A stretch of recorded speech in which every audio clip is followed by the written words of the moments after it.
नमस्कार दोस्तों, मेरा नाम है हर्ष और आप देख रहे हैं हॉरर पॉडकास्ट। तो चलिए शुरू करते हैं आज की कहानी। कालीपुर गांव का नाम सुनते ही लोगों की रूह कांप जाती थी। वहां के बड़े बुजुर्गों का कहना था कि गांव की पुरानी हवेली में एक डायन का बसेरा था। गांव में कोई भी रात के समय उस हवेली के पास जाने की हिम्मत नहीं करता था। कहते हैं जिसने भी वहां जाने की हिम्मत की वह कभी लौटकर वापस नहीं आ पाया। एक दिन गांव के ही 4 दोस्त रवि, मोहित, सौरभ और अनीता, इन्होंने तय किया कि इस डर को जड़ से ख़त्म कर देंगे और सच का पता लगाएंगे। डरना तो हम भी नहीं चाहते, लेकिन कोई अपनी जान को खतरे में नहीं डालता। मोहित ने हिचकिचाते हुए कहा, अगर हम सब साथ होंगे तो डर किस बात का। रवि ने हिम्मत बढ़ाई।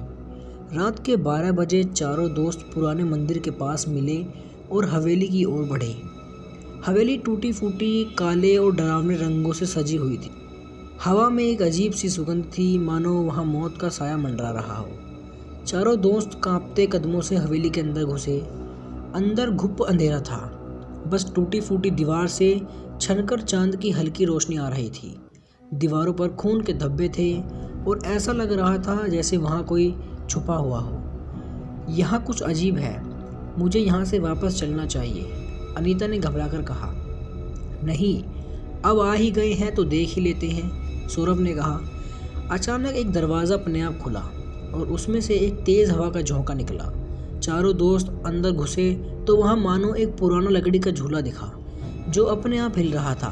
तभी एक भयानक हंसी ने पूरे कमरे में गूंज उठी। कौन है? रवि ने कांपती आवाज़ में पूछा। तभी एक घुंघरू की आवाज़ आई और एक काले कपड़े में लिपटी औरत वहाँ प्रकट हुई। उसकी आंख आग की तरह लाल थी और बाल इतने लंबे थे कि ज़मीन पर रेंग रहे थे। तुम सब मेरी हवेली में क्यों आए हो? हम सिर्फ देखने आए हैं, मोहित ने डरते हुए कहा। अब आ ही गए हो तो मौत का खेल खेल कर जाओ, औरत ने ज़ोर से कहा। और देखते ही देखते हवेली के दरवाजे खुद ब खुद बंद हो गए। डायन ने एक तंत्र मंत्र से पूरा कमरा जिंदा बना दिया। दीवारों पर लटकते चित्र से खून बहने लगा और फर्श पर अचानक कई जोड़ी कटी हुई हाथ पैर रेंगने लगे। तुम सबको एक खेल खेलना होगा, अगर तुम हार गए तो तुम सबकी जान ले लूँगी। डायन ने चारों को एक पुरानी लकड़ी के बोर्ड के सामने बैठने को कहा। बोर्ड पर खून से कुछ अंक लिखे थे। सौरभ ने पूछा, ये क्या है? यह एक श्रापित खेल है। तुम्हें 7 सवालों के सही जवाब देने होंगे। अगर एक भी गलत हुआ तो तुम्हारी जान ले लूँगी। पहला सवाल, कालीपुर गांव का असली नाम क्या था? रवि ने जल्दी से कहा, शिवपुर। डायन ने ताली बजाई, सही उत्तर। दूसरा सवाल था, इस हवेली में किसकी हत्या हुई थी?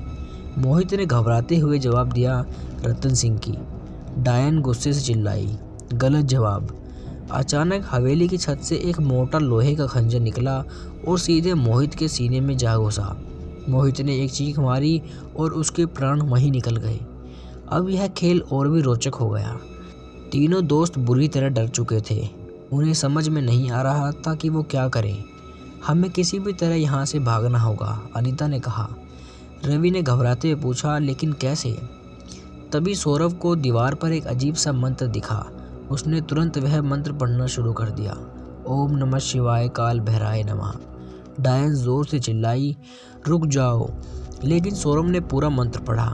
तभी एक तेज रोशनी हुई, हवेली हिलने लगी और डायन दर्द से चीख उठी। उसका शरीर राख में बदल गया।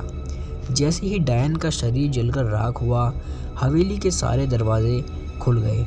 रवि, सौरभ और अनीता भागकर बाहर आ गए, लेकिन जैसे ही वे गांव में पहुंचे, एक अजीब आवाज़ उनके कानों में गूंजी, तुमने सोचा कि तुम बच गए, खेल अभी ख़त्म नहीं हुआ।